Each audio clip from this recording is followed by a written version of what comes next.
Welcome to Guide Glimpse. In this video, I'm going to show you how to bypass Microsoft account in Windows 10. First, press Shift key plus F10 to open Command Prompt. Currently, I don't experience this kind of issue, but I will show you the exact steps to bypass it. Next, type these commands.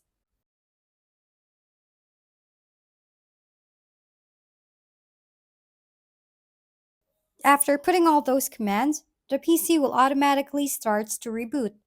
And after that, your PC will open. And that's it. You have successfully bypassed Microsoft account in Windows 10. Once again, thank you for watching. This has been Guide Glimpse. Don't forget to like, share, and subscribe for more how-to videos.